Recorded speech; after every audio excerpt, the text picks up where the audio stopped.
네, 오늘 믿음의 분위기에 대해서 메시지를 나눴으면 좋겠습니다. 목차입니다. 이렇게 말씀을 나누도록 하겠습니다. 살짝 한번 살펴보시고요. 자, 본문입니다. 같이 읽어볼게요. 시작.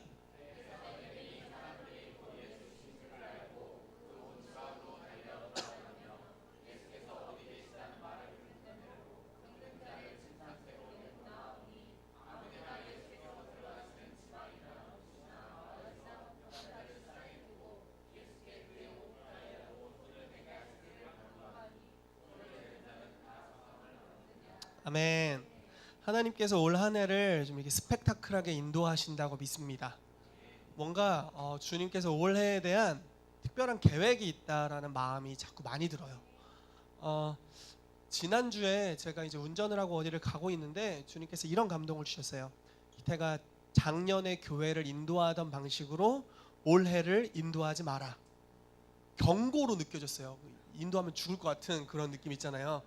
그렇게 하면 너 약간 이런 느낌의 그런 느낌이 들었어요. 그러면서 이번 주에 꿈을 하나 꿨는데요. 뭐 여러 가지 내용이 있지만 그 중에 하나가 이 건물 2층에 누가 이사 온 거예요. 이상하잖아요. 제가 2층 사는데 그럼 난 어디로 갔지? 이런 생각이 교차했지만 2층에 누가 이사 왔는데 그분들이 이렇게 집을 공사하는 사람들이었어요. 리모델링하고. 근데 그분들이 이사 옴으로 인해서 이 건물 전체가 지금 공사가 들어간 거예요.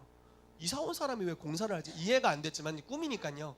그래서 2층에서 이사 와서 공사를 시작했는데 제가 이제 내려오니까요. 계단 하나를 내려오니까 화장실이 있는데 너무 좋은 화장실이 있는 거예요. 제가 그동안 본 적 없는 너무 좋은 화장실, 명품 화장실 있잖아요. 사진 셀카 찍고 싶은 그런 화장실, 그런 거 아시죠? 그런 화장실이 있는 거예요. 그리고 내려와서 이 문을 열었는데 네, 감사합니다. 네, 그래서요. 네, 문을 열고 들어왔는데 들어오니까 천장이 뚫려 있어요. 지하인데 천장이 뚫려 있어요. 말이 안 되죠. 저도 이해합니다.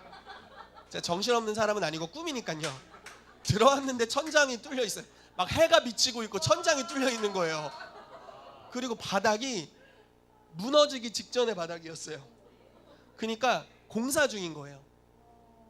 엄청 공사, 근데 장소가 되게 넓은 장소였고 천장 뚫려 있고 바닥은 무너지기 직전이고, 아, 공사 중이구나, 빨리 나가야겠다 해서 나갔습니다. 그런데 이제 꿈에 이제 그런 내용이었는데 이 무슨 뜻이냐 도대체. 그래서 이제 꿈 이렇게 얘기하고 아내한테도 나누고 선지자팀에서 기도를 하는데 이런 감동이 드는 거예요. 이 교회의 2층 천이 바뀌었구나. 2층 천의 영계가 완전히 바뀌면서, 여러분 2층 천은 이 보이는 세계를 주관하는 영적 기류입니다. 그래서 2층 천을 정복하면 보이는 세계를 변화시킬 수 있어요. 그래서 하나님도 항상 3층 천에 있는 이제 하나님의 나라죠. 하나님의 나라를 상징하는데 3층 천의 영적 기류로 2층 천을 잡아먹으면 보이는 세계가 변화가 일어나는 이제 이런 원리인데 2층 천이 바뀐 거예요. 교회에 뭔가 공사하는 하늘의 천사들이 온 겁니다. 공사 천사들 온 거예요. 그래가지고 뭔가 이렇게 개혁을 일으키고 구조를 바꾸고 다 뜯어 고치고 있는 거예요. 그래서 아, 하나님께서 뭔가를 일하시는구나라는 감동이 들고 너무너무나 좋습니다. 지금 저희 어른들 몇 분께서 모이셔서 저쪽에 있는 방을 이렇게 따뜻하게 하시려고 수리하시는 모습도 너무너무 감사하고 너무너무 좋습니다. 할렐루야. 그 모임을 자칭 반상회라고 하던데 반상회 모임을 통해서 이렇게 각출하시고 재정들을 모아서 아이들이 따뜻하게 저곳에서 같이 교제하고 나누고 할 수 있도록 마련해 주셔서 너무너무 감사하게 생각합니다. 감사합니다. 얼른 애 낳아서 저도 제 아이를 저기다 집어넣겠습니다. 너무너무 감사합니다. 하나님께서 교회를 계속해서 개혁하시는 움직임 가운데 있습니다. 그래서 저도 헷갈립니다. 왜냐면 하던 방식으로 가면 안 되니까요. 그런데 오늘 이렇게 예배 드리고 같이 기도하면서 들었던 생각이 교회를 주님께서 인도하실 때 이렇게 인도하시겠구나. 처음 가보는 길은 항상 임재가 앞서게 하는 것, 이것이 아주 중요한 숙제구나. 여호수아가 그 요단강을 건널 때 하나님께서 이렇게 말씀하셨어요. 제사장들이 먼저, 언약궤를 맨 제사장들이 앞서가라. 그리고 나머지는 2,000척 정도를 떨어뜨려서 뒤에서 쫓아와라. 이렇게 말했습니다. 그러니까 약 1km 정도 뒤에서 쫓아가라. 왜냐하면 너희가 이전에 그 길을 가본 적이 없음이라. 이렇게 이야기를 하더라고요. 그러니까 이런 겁니다. 언약궤를 맨 제사장들, 즉 하나님의 임재가 앞서가고 임재가 가시는 곳으로 가는 겁니다. 신비한 원리죠. 저희 교회는 어디로 갈지 저도 모르겠어요. 근데 같이는 갑시다, 여러분. 같이는 가시죠. 형제 자매 여러분 함께 갑시다. 그런데 어디로 가는지 제가 정하는 게 아니에요. 주님한테 경고 들었다니까요. 작년처럼 한번 가만 안 두겠다고. 그러니까 임재가 가시는 길로 저희가 함께 가는 거예요. 저도 따라가는 입장으로 가고 있습니다. 그런데 임재는 어떻게 하면 오느냐? 예배할 때 주의 임재가 옵니다. 여러분, 광야에서 어디에 하나님의 임재의 불기둥과 구름기둥이 있었죠? 어디에 있었죠? 이스라엘 회중 중에 있었죠. 그런데 그게 어디죠, 장소적으로? 네, 성막, 지성소입니다. 즉 너와 내가 만나자라고 말씀하셨던 예배의 처소, 예배하는 곳에 영광의 임재가 있었습니다. 구름기둥과 불기둥으로 모든 백성을 덮었죠. 그리고 구름기둥과 불기둥이 뜨면 가는 겁니다. 먼저 텐트를 싸고 떠나면 안 되는 거죠. 추위와 더위에 노출되지만 주님의 임재가 가는 곳으로 함께 따라갈 때 임재가 앞서가면 그 다음에 짐 쌌던 겁니다. 이스라엘 백성도 어디로 갈지 몰랐어요. 그러나 임재가 있는 곳에 하나님의 인도하심이 있고 항상 공급이 있고 우리를 약속의 땅으로 인도하시는 주님만이 아시는 그 길이 있었던 거죠. 그래서 그 길로 걸어 나아갔던 겁니다. 가다가 보니까 가나안에 도착했고 이제 전쟁의 때가 됐고 이제 약속의 땅을 차지하는 역사가 있었습니다. 여러분, 교회를 하나님께서 인도하신다고 믿습니다.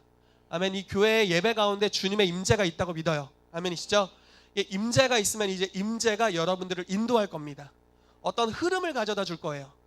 교회 전체적인 방향성에 대한 메시지를 제가 듣겠죠. 그러나 여러분들 개인의 삶을 향한 방향성도 그 임재로부터 오게 될 것입니다. 그러므로 만약에 내가 지금 이번 연도에 무엇을 해야 될지 모르시는 분들이 있다면 임재 안에 거하십시오. 그럼 임재가 어떤 흐름을 일으킵니다. 하나님의 임재가 어떤 흐름을 가져다 줍니다. 지난주 말씀을 빗대어서 이야기하자면 영광이 임하면 생수의 강이 흘러나는데 그 강에는 흐름이 있습니다. 방향성이 있어요.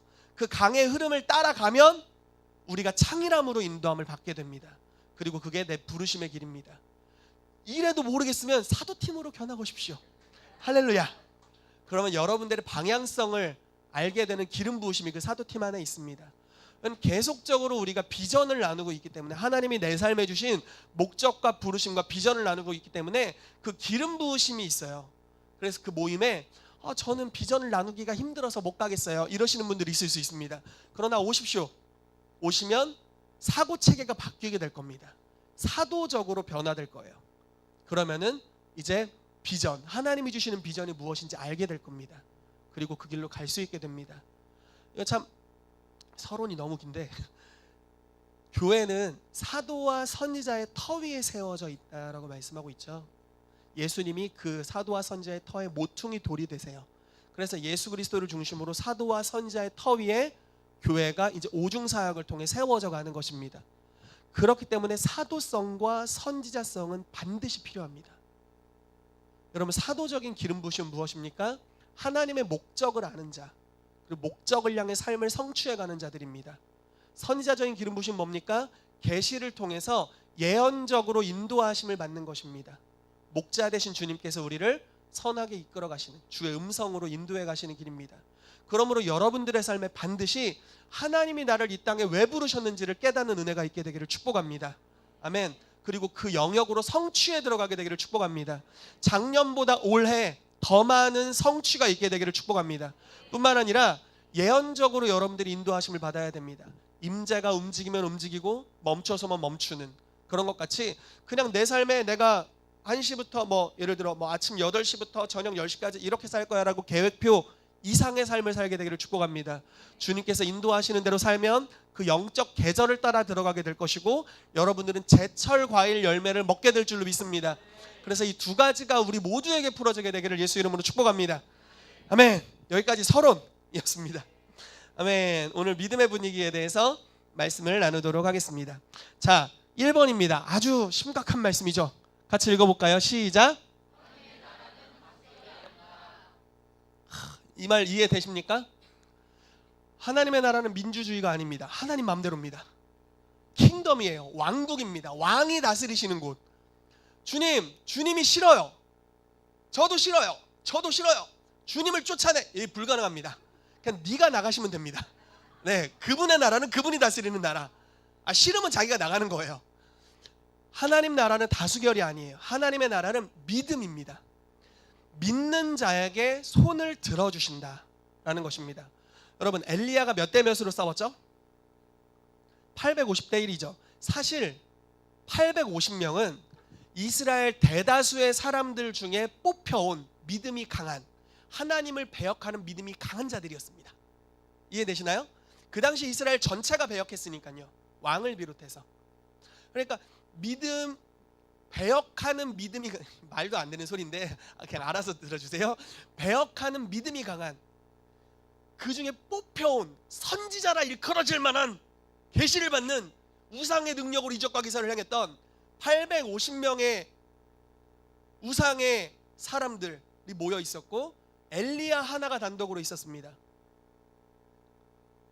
하나님은 이스라엘 백성들의 아우성과 불신의 소리에 응답하지 않습니다. 그렇지만 한 명의 믿음 있는 선지자의 손을 들어주셨습니다. 여호와여 불로 응답하소서. 그냥 응답하십니다. 니네 다 안 믿잖아. 삐졌어. 안 가. 이런 말씀 안 하시고 그냥 그가 믿음을 선포했기 때문에 그의 믿음의 손을 들어주십니다. 이것이 하나님이 역사를 진행하시는 방법이에요. 아주 중요합니다. 여러분, 아주 중요합니다. 만약에 우리 가족이 있어요. 다 믿는 사람이 아닐 수가 있어요. 나는 불교, 나는 유교, 나는 이슬람교, 나 혼자 그리스도인, 이럴 수 있습니다. 각자 다른 믿음이 있겠죠. 그리고 각자 자기의 길로 가려는 경향이 있을 겁니다. 그러나 하나님은 믿는 한 사람의 기도에 응답하십니다. 왜냐하면 항상 주님은 그렇게 이끌어 가셨습니다. 여러분, 세상이 다 타락했을 때 의도적으로 노아를 선택하십니다. 노아, 당대의 의인, 믿는 자였죠. 그를 선택해서 그를 통해서 재편성하십니다. 그리고 노아의 때가 지나서 많은 사람들이 타락했습니다. 의도적으로 믿음의 사람 아브라함을 선택하십니다. 그를 통해서 약속의 자손들이 뻗쳐나가게 하십니다. 여러분, 주변에 믿지 않는 소리가 있다고 하더라도 두려워하지 마십시오. 하나님은 믿는 자를 통해 역사하시고 그 믿음을 확장시키시는 분이십니다. 아멘. 아멘. 여러분, 그렇기 때문에 만약에 여러분들이 리더로서 무언가를 진행해 나간다면, 여러분들이 오중사역 팀장으로서 무언가를 진행해 나간다면 불신의 소리들에 귀 기울이지 마십시오. 전혀 귀 기울일 필요가 없습니다. 그러셨어요? 그냥 위로해 주세요. 그리고 믿음으로 전진해 나가시면 됩니다. 왜냐하면 그게 하나님의 길이기 때문에 그렇습니다. 말씀을 같이 읽어보겠습니다. 히브리서 11장 6절 시작.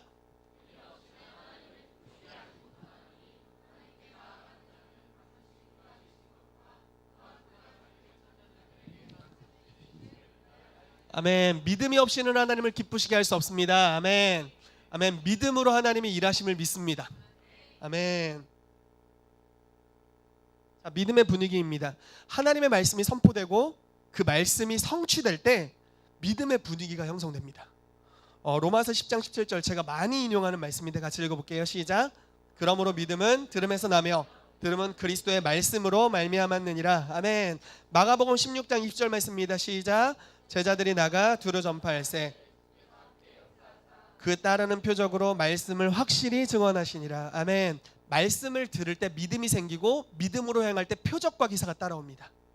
그러면 믿음의 분위기가 형성됩니다. 분위기가 바뀌는 거예요. 하나님이 무언가 일하시는 것 같아.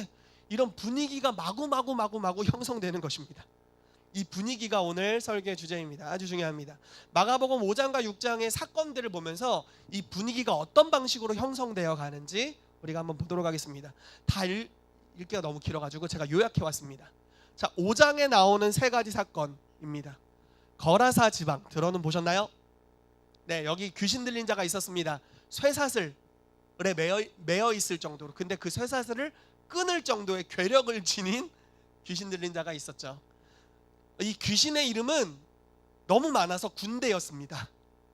군대 귀신 들린 자. 그러나 예수님이 갔을 때 그 군대 귀신 들린 자가 예수님께로 와서 무릎 꿇고 돼지떼에게만 들어가게 해주십시오 제발 이래가지고 돼지떼가 가라 했더니 돼지떼가 추락사하는 2,000마리 돼지떼가 추락사하는 사건이 일어납니다. 그래서 이곳에 믿음의 역사, 이적과 기사를 예수님이 행하십니다. 자, 이때까지는 그냥 역사가 일어납니다. 그리고 예수님께서 회당장 야이로의 딸이 죽어가고 있다라는 소식을 듣고 그 아이를 고치기 위해 걸어가십니다. 걸어가는데 사람들이 막 몰려들었습니다. 그 중에 혈루증 앓는 여인이 예수님을 만집니다. 그리고 이 여인이 치유받는 사건이 일어납니다. 치유되고 네 믿음이 너를 구원하였다 평안히 가라 라고 말씀하신 후에 회당장 야이로의 딸의 집으로 방문했습니다. 갔더니 아이가 이미 죽었습니다. 모두가 절망하고 밖에서 울고 있고 통곡하고 있고 사람들이 회당장 야이로를 말리면서 선생을 왜 괴롭게 하냐, 이미 죽었다, 너도 마음 내려놔라 했을 때 예수님께서 아니다, 믿는 자에게 능히하지 못할 일이 없다 이렇게 말씀하시고 그 딸이 있는 대로 새 제자만 데리고 들어가십니다. 그리고 그 딸을 고치는 사건이 일어납니다. 자, 기적이 계속 일어나고 있습니다.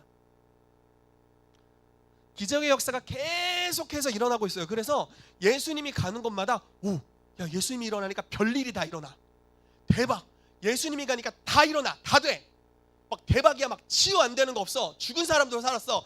이런 분위기가 형성될 즈음에 예수님이 고향에 가셨습니다. 그런데 이런 분위기가 있는 거예요. 우리 동네 살았던 걔, 요셉 아들,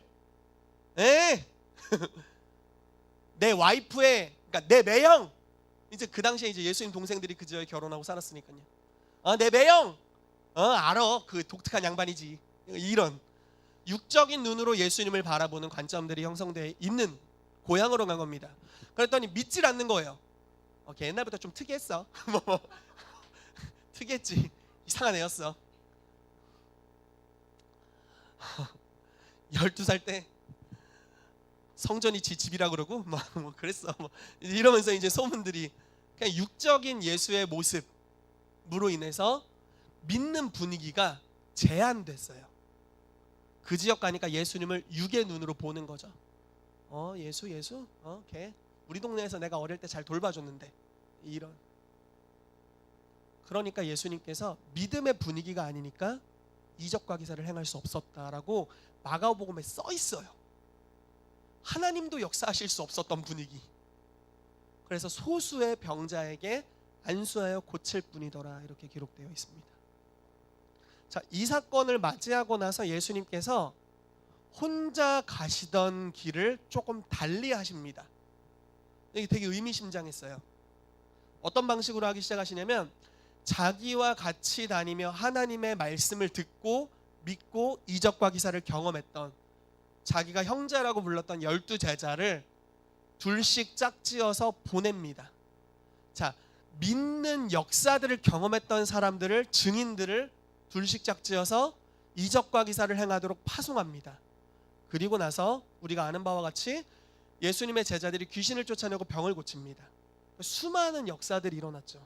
그랬더니 어떻게 됐을까요? 믿음의 분위기가 또 확산됩니다.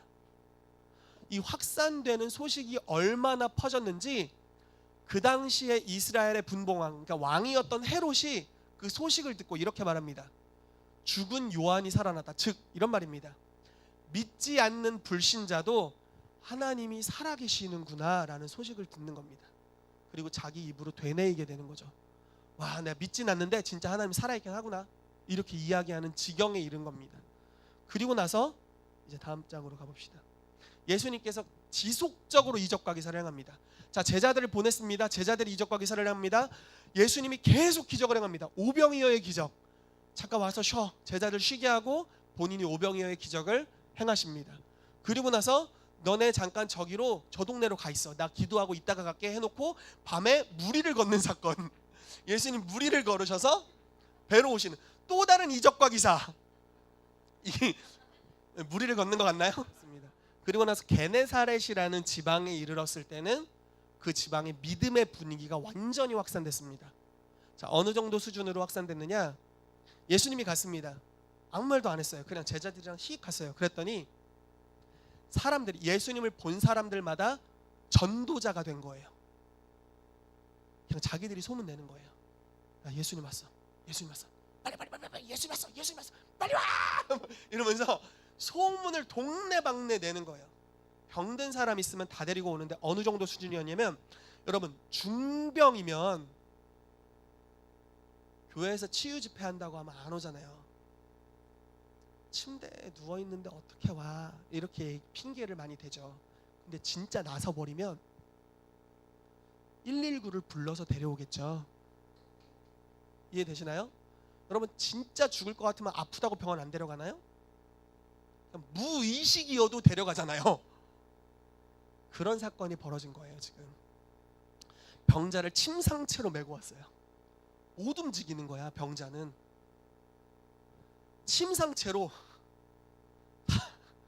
글쎄요, 이 당시의 침상은 여러분들 지금 우리가 생각하는 구급차에 딸려있는 바퀴 달린 게 아니었을 것 같아요. 이해되세요? 바퀴로 편하게 간다 막 이런 게 아니었어요. 침대 뜯은 거예요. 여러분들 집에 있는 침대 뜯었어요. 뿌지 이렇게 간 거야. 침상채로 메고 왔어요. 그리고 모두가 믿고 있어요. 복음의 소식을 한 번도 그 마을에서 전한 적이 없지만 모두가 다 믿고 있어요. 하나님은 다 하실 수 있어. 우리는 치유될 수 있어. 우리는 이제 변화될 거야. 다 믿고 있는 분위기 안에서 예수님이 갔는데 예수님의 옷만 만져도 치유됩니다. 시장에 병자를 뉘어놨어요. 여러분들 주변에 아픈 분이 있다면 시장에 눕히고 싶으세요? 시장이라는 건 사람들이 많이 모이고 먼지도 많고 뭐 그런 곳이잖아요. 그런데 거기에 누워놨는데 다 고침받았습니다. 믿음의 분위기가 풀어진 거죠. 하나님이 무엇이든지 하실 수 있는 영적 분위기가 그 안에서 일어나기 시작한 것입니다. 우리 가운데도 이러한 것이 일어나기를 축복합니다. 아멘. 자, 예수님이 가졌던 전략을 한번 생각해 봅시다. 믿음의 분위기가 형성되어 가고 있었어요. 계속해서 퍼져나갔다고요. 그래서 예를 들어 이적과 기사를 향하는데 혼자 믿었어요. 그리고 주변에 있는 사람들이 믿었어요. 이적과 기사를 향했는데 혼자 믿었어요. 그리고 주변에 있는 사람들이 믿었어요. 계속 믿음이 확장되어 가고 있어요. 그러다가 멈췄어요. 그리고 축소되기 시작했어요. 왜냐하면 자기를 하나님의 보내신 자로 인식하지 않고 육의 눈으로 바라보는 이들로 인해서 축소됐어요. 그럴 때 예수님은 어떻게 했나요? 아유, 하나님 나라는 다수결인데 어쩔 수 없지, 내 사역은 여기까지인가 봐 이렇게 하고 은퇴하셨나요? 예를 들어 이런 거예요. 교회에서 계속 기적이 일어나는 거예요. 기적이 일어나다가 이제 안 일어나. 그리고 점점 회중에 분위기가 형성돼요. 병도 못 고치는 것 막 이러면서 막 정수리도 못 열고 막 분위기가 막 형성되는 거예요. 안 믿어 이런 분위기가 형성되는 거예요. 예수님이 지금 이런 상황인 거죠. 고향 갔다더니 별거 안 일어나네? 저 사람의 삶에서는 역사를 못 하시네. 하나님도 좀 무능한 부분도 있나 봐? 뭐 이런 분위기가 형성되는 거죠. 그때 예수님이 사용하셨던 방법, 믿는 자들을 따로 부릅니다. 사도팀 잘 들어보세요. 이게 아주 중요한 전략입니다. 믿는 자들을 따로 부릅니다. 여러분들이 개척을 하실 때는 반드시 믿는 자들과 가야 됩니다. 짐덩어리가 될 사람과 가지 마십시오. 진짜 부탁드립니다. 책임져야 될 사람과 가지 마세요. 믿는 자와 가십시오. 예수님이 그렇게 하셨습니다. 12제자를 따로 불렀습니다. 그리고 자기가 할 수 있는 걸 다 가르쳤습니다. 그리고 보냅니다. 어떤 일이 풀어집니까? 예수님이 하셨던 것과 동일한 일이 풀어집니다. 왜냐하면 사람들은 분위기에 따라 왔다 갔다 했지만 제자들은 말씀을 받아서 믿고 있었고 이적과 기사를 눈으로 본 자들, 하나님을 체험적으로 아는 자들이었습니다. 그러니까 분위기에 상관없이 이 믿음이 변하지 않아요. 이걸 항상 이 믿음을 실제로 갖고 있고 이 믿음의 분위기도 가지고 있어요. 어떻게 설명할 수 있을까요? 미국의 치유의 부흥이 일어났답니다. 그 치유의 부흥 때는 그냥 손만 대면 암이 다 치유됐대요. 나중에 알고 봤더니, 이 부흥이 지나간 이후에 알고 봤더니요, 구원 못 받은 사람도 있었대요. 그러니까 구원 못 받은 사람 중에 치유 사역한 사람도 있었대요. 분위기입니다. 믿음의 분위기. 그러나 말씀이 속에 없었고 믿음이 없었죠. 그냥 그 영적 분위기 안에서 다 일어난 거예요. 이런 사람들은 분위기가 떠나가면 자기도 떠납니다. 그러나 예수님의 제자들은 하나님의 말씀이 그 속에 있었고 믿는 사람들이었고, 그 믿는 사람들이 모여있는 분위기, 항상 변함없는 분위기가 있었어요. 변함없는 분위기, 아주 중요합니다. 여러분, 이런 사람들이 여러분들의 동역자가 되기를 정말 축복합니다. 저는 여러분들 모두가 그런 분들인 줄 믿습니다. 요즘 목사님 설교가 시원치 않아, 딴 데로 갈 거야, 뭐 이런, 이건 그런 게 아니에요, 여러분. 물론 여러분, 제 설교는 시원치 않더라도 잘 들어주시기 바랍니다. 이런 게 중요한 게 아니라, 그 속에 하나님의 말씀이 있어서 믿음이 형성되어 있는 사람들을 따로 불러 둘씩 보냈다라는 것입니다. 이 말씀이 그 구절인데, 다른 이야기를 하나 해보죠. 여러분, 사도행전에서 가장 많은 기적이 일어났던 지역이 어딜까요? 에베소입니다. 에베소. 가장 많은 이적이 일어났죠. 여러분 보시죠. 바울의 전략이었습니다. 바울이 갔습니다. 3개월 동안 모든 사람 앞에서 복음을 전합니다. 3개월이 지났습니다. 어떤 자들은 믿고 어떤 자들은 믿지 않습니다. 자, 자기의 설교를 들어 모인 회중이 있었는데 반은 믿고 반은 믿지 않습니다. 믿음의 분위기가 형성될 즈음하면 여기서 찬물 끼얹는 거예요. 그 다음에 어떻게 합니까? 3개월 뒤에 믿는 자들만 따로 분리합니다. 믿는 자들에게만 2년 동안 말씀을 가르칩니다. 그리고 그 믿는 자들만 파송합니다. 그리고 에베소에서 귀신들이 쫓겨나가고 이적과 기사가 일어나는데, 그냥 쓰던 손수건만 갖다 얹어도 치유의 역사들, 마술사들이 회개하는 역사들, 이게 다 바울이 혼자 한 게 아니에요. 바울과 함께 있었던 믿는 자들의 무리 안에 믿음의 분위기가 형성되었고, 그 분위기를 가진 자들, 믿음의 중심이 있고 분위기를 가진 자들이 파송되었을 때 동일한 영적 분위기가 형성돼서 도시 전체가 믿음의 분위기로 바뀌어버린 거죠. 이게 바울이 사용했던 전략입니다. 저는 이 교회가 그렇게 되기를 정말 축복합니다. 믿지 않는 영역에 손을 들어주지 마십시오. 때로는 여러분들 개인적으로 적용해 보세요. 제 삶에도, 정희택의 삶에도 하나님이 지금 강력하게 역사하시는 특정한 영역이 있습니다. 그러나 계속 기도하고 갈망하지만 아직 이루어지지 않은 영역들도 있습니다. 저는 관심 없습니다. 이루어지지 않는 영역에 귀 기울이지 않습니다. 왜냐하면 여기 손들면 이 영향력이 여기까지 갈 거거든요. 이해되시나요? 저라고 뭐 맨날 이루어지나요? 오, 주여. 그럼 제 삶에 다크서클은 없겠죠. 근심이 없을 테니까요. 그러나 여전히 제 마음에도 갈등이 있고, 믿음의 역사가 한 부분에선 일어나지만 실패라고 여겨지는 것들이 계속 일어납니다. 연약함이 계속, 뭔가 성취되지 않는 비전들, 꿈들, 그 영역들이 여기 있습니다. 그러나 저는 이건 몰라요. 이루어져야 됩니다. 기도할 거예요. 그러나 제 초점은 믿음을 손듭니다. 그리고 이 영역을 선포합니다. 점점 더 확장되어 갈 겁니다. 아멘. 여러분들도 그와 같이 하게 되시기를 축복합니다. 이게 예수님이 하셨던 전략이에요. 바울이 사용했던 전략입니다. 믿는 자들을 따로 구별해서 거기다 대고 말씀을 계속 전하는 겁니다. 그러니까 그들이 파송됐을 때 믿음의 분위기가 확산되는 역사가 있습니다. 여러분, 불신의 소리에 귀를 닫아 주십시오. 별로 들어봐야 유익할 게 없습니다. 그러나 승리의 소식은 복음 전파자가 되어서 외쳐주시기를 축복합니다. 아멘. 아멘. 자, 믿음의 사람들을 통해서 분위기가 형성됐습니다. 자, 에클레시아에 대해서 보도록 하겠습니다. 자, 에클레시아, 믿음의 분위기를 가진 사람들의 모임입니다. 말씀을 같이 읽어볼게요. 이 말씀이 아주 중요한 핵심입니다. 마태복음 16장 18절에서 19절 시작.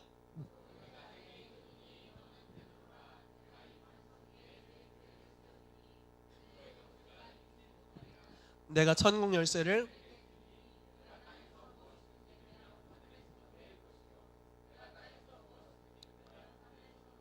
아멘. 아멘. 베드로가 뭐라고 고백했기 때문에 이 구절을 예수님이 말씀하셨죠? 주는 그리스도시요 살아계신 하나님의 아들입니다. 이렇게 고백했죠.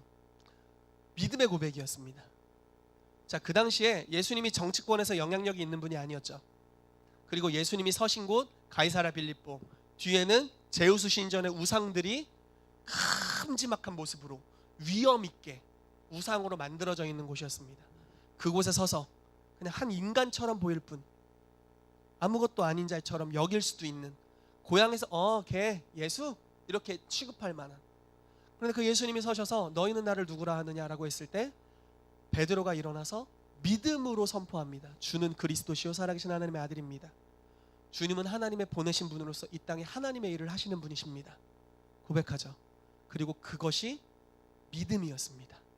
그리고 그 믿음 위에 교회가 세워집니다. 여러분, 교회 자체가 믿음의 분위기를 가진 공동체입니다. 하나님이 하실 수 있어. 하나님은 전능하셔. 하나님은 완전하시지. 하나님은 선하셔. 하나님 내 삶을 인도하셔. 하나님은 우리를 회복시키는 분이야. 하나님 나의 공급자야. 하나님 나의 반석이야. 나의 보호자야. 나를 이끄시는 분이야. 나의 피난처가 되셔. 그런 수많은 믿음의 고백을 가진 사람들이 모여있는 공동체. 그래서 그 공동체에 믿음의 분위기가 형성되어 있고, 이 믿음의 분위기는 천국 열쇠를 가져와서 무엇이든지 이곳에서 믿음 안에서 선포하는 것마다 이 땅에서 이루게 하는 공동체라는 것입니다. 여러분, 그 믿음이 우리 가운데도 있게 되기를 예수 이름으로 축복합니다. 하나님이 이런 분이시다라고 고백하는 믿음이 활성화되기를 축복합니다. 아멘. 아멘. 이게 그 말씀입니다. 마태복음 18장 18절에서 19절 말씀인데요, 이 말씀은 천국 열쇠를 어떻게 사용하는지를 구체적으로 이야기해 줍니다. 제가 좀 읽어드리면 앞부분은 똑같습니다. 땅에서 매면 하늘에 매이고 땅에서 풀면 하늘에서 풀린다. 자, 다시 너희에게 이르노니, 똑같은 이야기를 하는 것입니다. 너희 중에 두 사람이 땅에서 합심하여 무엇이든지 구하면, 땅에서 합심하여 무엇이든지 구하면 이것이 천국 열쇠의 사용 방법입니다. 합심이라는 단어, 동의하다라는 단어입니다. 너희가 합심함으로 동의한다면 이루리라. 제가 이 동의하다라는 단어를 김혜자 목사님을 통해 배웠습니다. 그분의 중보기도에 관한 설교 테이프를 들었는데 이런 내용이 있었습니다. 한 마을에 복음 전도자가 갔습니다. 부흥회를 인도하러 갔습니다. 교회에서 부흥회를 인도했습니다. 성도 한 명이 자기를 찾아왔습니다. 부흥회 때 은혜 받은 성도였죠. 와서 자기한테 대뜸 이렇게 질문하는 겁니다. 마태복음 18장 18절 19절 말씀을 믿으십니까, 목사님? 근데 목사님은 그 성경 구절이 뭔지 몰랐습니다. 그냥 성경 구절인 건 알았어요. 마태복음 18장 18절 19절이 성경에 있구나 라는 것만 알았습니다. 그래서 그럼요, 하나님 말씀을 믿지요? 이렇게 대답했습니다. 그랬더니 이 말씀을 명확하게 이야기해 주면서 합심하여 구하면 하늘에서 들으시리라, 이 말씀 믿으세요? 자, 교회 성도님이 부흥회를 인도하러 오신 목사님께 믿습니까? 이렇게 하는 거예요. 이 분위기 이해되십니까? 걷다 대고 뭐라고 해요? 믿는다고 얘기해야지. 사실은 좀 아니잖아요. 그래서 믿습니다 이렇게 얘기했어요. 그랬더니 그분이 이렇게 말하는 거예요. 저와 합심해 주실 수 있으시겠어요? 저는 원하는 게 있어요. 그런데 저랑 합심해 줄 사람을 아직 못 찾았어요. 그러면서 이렇게 이야기하는 거예요. 저희 마을 저 동네 입구 쪽에 있는 한 집이 있는데 저는 거기 전도하고 싶어요. 근데 아직도 나랑 합심해 줄 사람 못 찾았어요.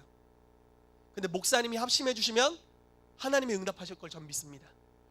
그리고 저 그 사람 만나러 갈게요. 이렇게 이야기한 겁니다. 그래서 목사님이 합심합니다, 믿습니다 하고 명확한 믿음의 방향이 있는 것에, 자, 믿음의 방향이 있었어요. 그냥 내가 하나님 믿어요, 이게 뭉뚱그린 게 아니라 방향이 뚜렷했어요. 대상이 뚜렷했어요. 믿어요, 당신과 동의합니다 라고 선언했습니다. 그리고 나서 이제 목사님은 설교 준비하러 가시고 이 사람은 합심 기도의 영향을 믿고서 전도하러 갔습니다. 그날 저녁 집회가 되었을 때 그 첫 집 사람들이 다 전도돼서 왔습니다. 그리고 나서 이 성도님이 신이 나서 목사님에게 찾아왔습니다. 믿으십니까? 다시 한번 하는 겁니다. 목사님도 이번에 안 되면 어떡하지? 그렇지만 어쨌든 믿습니다 이렇게 한 겁니다.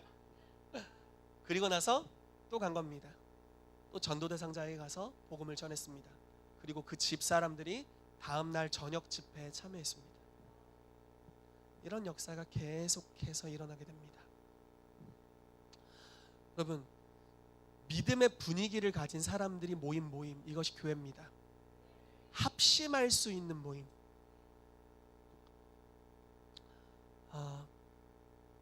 여러분들에게 삶의 방향성이 뚜렷해지기를 정말 축복합니다. 여러분들의 믿음의 방향이 뚜렷해지기를 축복합니다. 만약에 여러분들이 번영을 믿는다면, 하나님이 우리를 부욕해 하길 원하신다. 고린도후서 말씀에 예수께서 부요하신 분으로서 가난하게 되시면 우리를 부욕해 하려 하심이라 라는 말씀을 믿는다면, 그 동일한 믿음을 가진 사람들과 합심하십시오.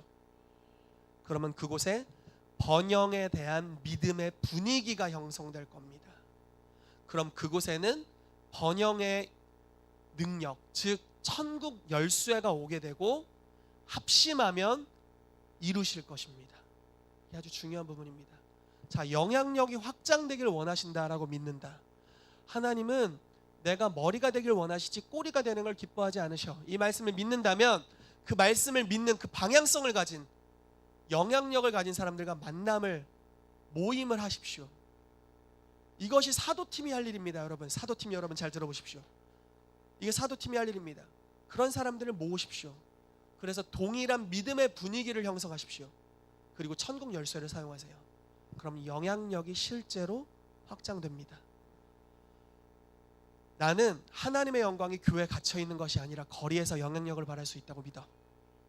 이런 동일한 믿음을 가진 분들이 있다면 바울 목사님과 정렬하십시오. 정말 정렬하십시오. 하나님께서 다윗 장막에 약속하신 것은 오픈된 영광, 열린 영광이었습니다. 믿는 자만이 보는 영광을 넘어서서 모든 이들이 볼 수 있도록 오픈된, 그걸 믿는다면 그 영역으로 들어가는 겁니다. 동일한 방향성, 믿음의 방향성을 가진 자들이 연합해서 합심한 공동체, 그곳에 천국 열쇠가 있고 일을 만들어냅니다. 하나님이 그 안에 영광을 나타내십니다. 아멘. 만약에 가정이 구원받는 것을 하나님이 기뻐하신다, 가정이 천국이 되는 것을 하나님이 기뻐하신다는 걸 믿으신다면 그 동일한 믿음의 방향성을 가진 분들끼리 연합하십시오. 이 아주 중요한 부분입니다. 이게 교회의 다음 시즌입니다. 이게 다음 나아갈 방향성입니다. 이걸 잘 들어보십시오. 자, 오늘날 가정에서 하나님이 역사하실 수 있고 가정이 천국이 되길 원하셔. 우리의 부부관계는 이보다 훨씬 좋아질 수 있어. 우리의 부모 자녀의 관계는 이보다 훨씬 좋아질 수 있어. 이게 바로 하나님이 예비하신 거야 라고 믿는다면 그분들끼리 연합하셔야 됩니다. 그럼 그들 안에 믿음의 분위기가 형성됩니다. 그리고 실제로 말씀이 이루어집니다. 두세 사람의 합심, 이것이 에클레시아의 능력입니다. 이것이 에클레시아의 능력입니다. 예수님이 다녔습니다. 말씀을 선포했습니다. 물론 예수님은 한 방향의 말씀이 아니라 여러 영역을 다 말씀하셨죠. 말씀을 선포했습니다. 말씀을 믿는 무리들이 모입니다. 분위기가 형성됩니다. 분위기가 형성됩니다. 그리고 하나님이 무엇이든지 하실 수 있는 영계가 형성됩니다. 처음에는 예수님 혼자 믿고 있었어요. 처음에 혼자였어요. 이 땅에 하늘의 역사를 일으킬 수 있는 단 하나의 통로였어요. 그런데 이제 예수님이 거니시고 다니시고 말씀을 선포하자 말씀이 퍼져갑니다. 이적과 기사의 소문, 간증들이 퍼져갑니다. 그리고 분위기가 바뀝니다. 그리고 그 분위기 안에서 하나님이 무엇이든지 행하십니다. 제가 예전에 이제 서울신대에 있을 때 기도 모임을 개척했습니다. 처음에는 그 기도 모임에 아무 일도 안 일어났어요. 뭐 일으킬 일도 없었고 아무 일도 안 일어났습니다.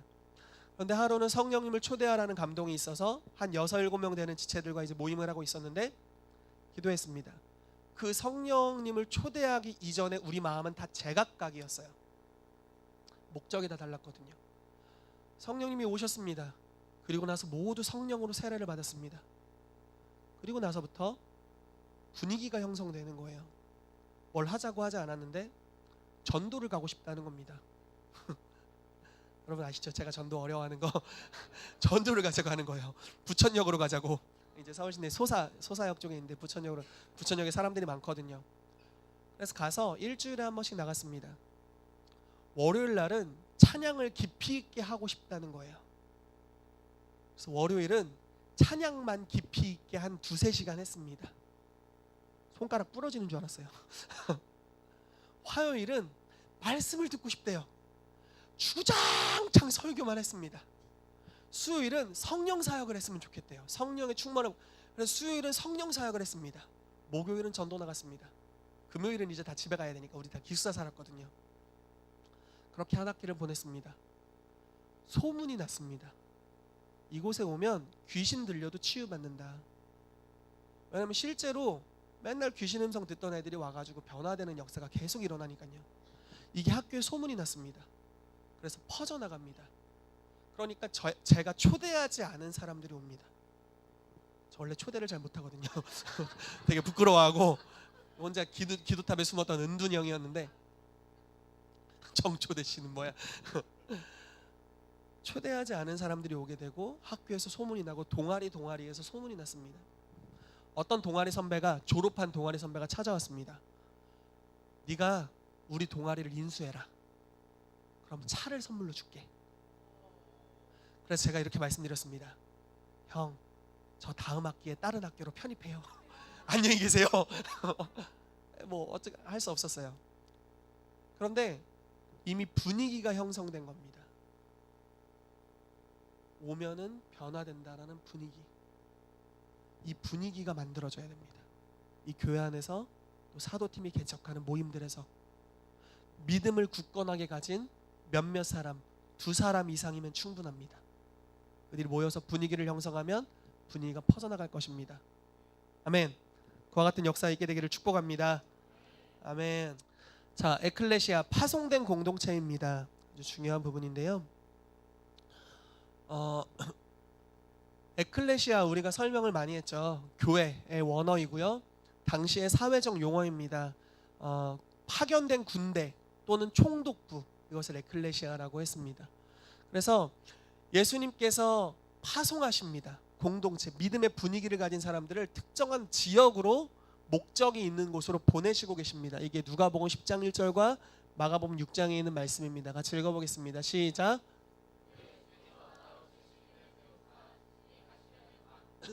각 지역으로 둘씩 앞서 보내시며. 아멘. 친히 가시려는 곳에 둘씩 보내셨습니다. 아주 중요한 원리죠. 마가복음 6장 7절에 13절 같이 읽을게요. 시작.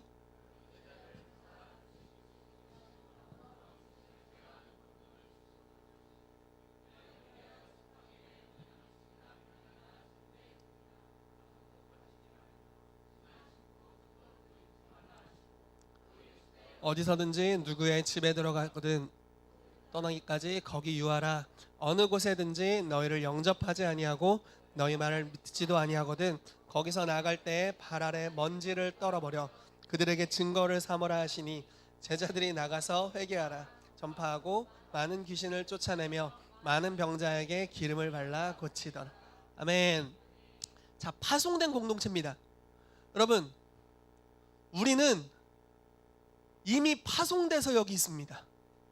그럼 잘 들어보세요. 여러분들은 교회 출석하시는 게 아니라 교회로 파송되신 거예요. 선교사만 파송되는 게 아닙니다.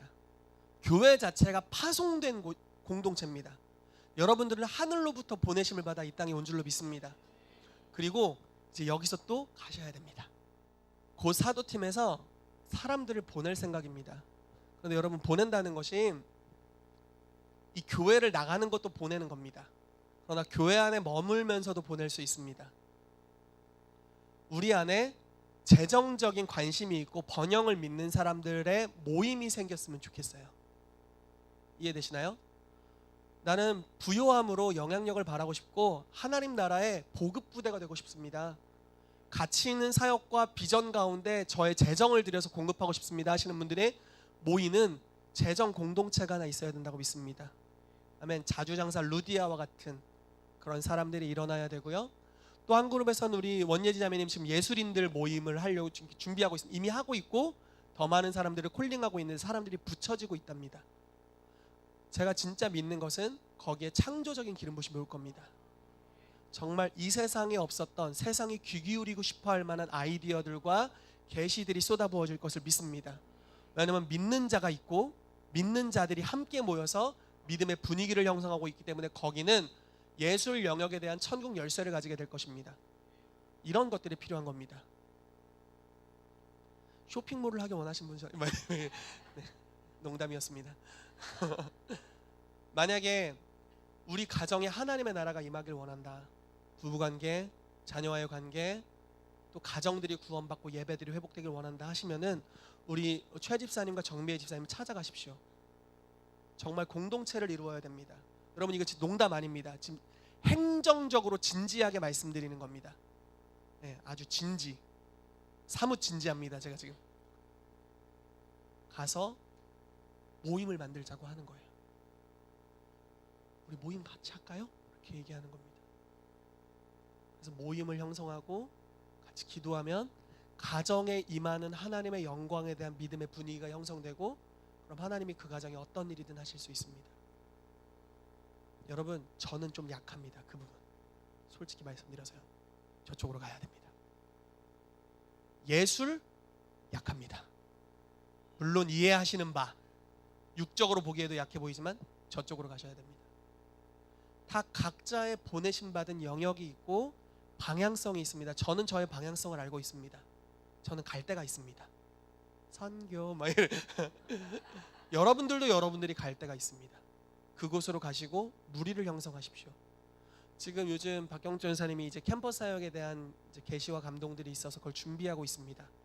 캠퍼스 사역의 비전이 있다면 함께 하십시오. 정렬해서 믿음의 분위기를 형성하는 것입니다. 하나님께서 대학 캠퍼스 가운데 어떤 일을 행하실 수 있는지에 대한 믿음을 가진 자와 함께하게 될 때 그곳에서 부흥의 새로운 일들이 일어나게 될 줄로 믿습니다. 그러므로 여러분들 가운데 방향성을 아는 것이 아주 중요합니다. 전 아직도 잘 모르겠어요. 이거는 안 됩니다. 뭐 죄는 아니지만 너무 오래 그러면 죄입니다. 진지하게 말씀드릴게요. 너무 오랜 시간 그러면 그건 죄입니다. 죄라는 단어 하마르티아라는 헬라어 단어인데 목적, 관역에서 벗어나다입니다. 여러분들의 삶을 향한 하나님의 관역이 있습니다. 근데 그게 어딘지 모르면 절대 못 갑니다.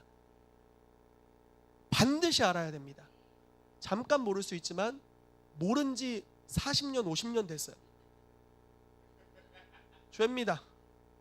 심각한 죄, 가장 큰 죄일 수도 있습니다. 믿음 안에서 그것들을 깨닫게 되시기를 정말 축복합니다. 그래서 부르심의 방향성을 알고 그 영역으로 달려가는 저와 여러분들 되기를 축복합니다. 아멘. 아멘. 그래서 합심하여 영향력을 발할 수 있습니다. 자, 그래서 7 영역으로 여러분들 나아가서 영향력을 발휘해 주십시오. 제가 여기 우선 있고요. 이번에 새빛 학교를 들어가면서 여기도 한번 가보려고 합니다. 견학 가보려고 합니다.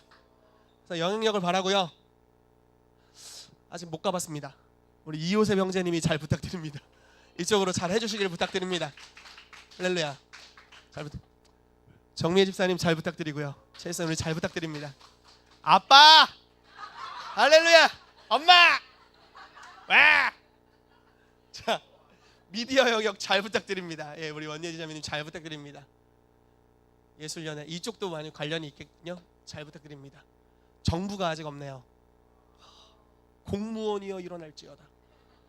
아무튼 이렇게 나가야 됩니다. 그래서 그곳에서 내가 이런 하나님의 영광을 나타내고 싶어 라는 비전을 가진 사람들이 가십시오. 그리고 모이십시오. 믿음의 분위기를 형성하십시오. 그리고 그곳에서 선포하십시오. 여러분 잘 보세요. 세상 사람들이 세상의 방향을 결정하는 것 같지만 교회가 그곳에 들어서면 이제 교회가 정합니다. 이게 바로 에클레시아입니다. 교회는 하나님 나라의 정부, 의사결정기관, 거기서 말하면 그대로 됩니다. 여러분, 역사적으로 많은 왕들이 있었습니다. 수많은 나라와 수많은 왕들이 있었습니다. 그들이 한때 역사를 주관하는 것 같았습니다.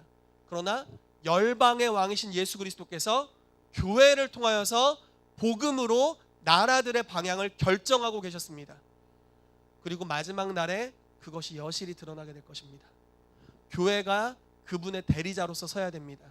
이 땅의 방향성을 결정해야 됩니다. 세상의 타락의 방향으로 가면 교회는 거기에 서서 이 방향으로 가면 안 된다. 절로 가라! 옳은 길로 가라라고 선포해 주어야 됩니다. 아멘. 가정이 해체되고 무너지고 있습니다. 범죄들이 너무 많아지고 있어요. 부모 자식 간의 관계가 깨어지고 있습니다. 요즘 다 그렇지 아닙니다. 세상이 하는 말이죠. 교회는 옳은 길을 제시하는 겁니다. 이제 그러지 말아야 한다. 회복되어야 한다. 하나님이 하실 수 있다. 하나님은 아빠다. 선포하면 이제 세상이 그 방향으로 가게 될 것입니다. 세상이 썩었어. 정치는 썩었지. 공의는 무너졌어. 막 이러면서 가는 겁니다. 사람들이. 그러나 올바른 정치인들, 하나님의 사람들이 일어나서 하나님의 공의를 선포하고 하나님이 법을 집행하시는 분임을 선포할 때 이제 세상의 방향이 바뀌어지게 되는 것입니다. 이것이 어디로부터 시작하냐? 믿는 한 사람으로부터, 그리고 믿는 공동체로부터. 믿음의 분위기가 형성될 때 세상을 바꿔낼 수 있습니다. 자, 여러분 잘 들어보십시오. 불신 세상 대다수 한 70, 만약에 세상이 막 70억이에요. 그런데 난 그 중에 한 명밖에 안 돼요. 70억이 다 일로 가고 있어도 믿음의 한 사람만 여기 있으면 일로 갑니다. 왜냐하면 하나님은 반드시 믿는 자에게 손을 들어주세요. 여기부터 우리가 시작해야 됩니다.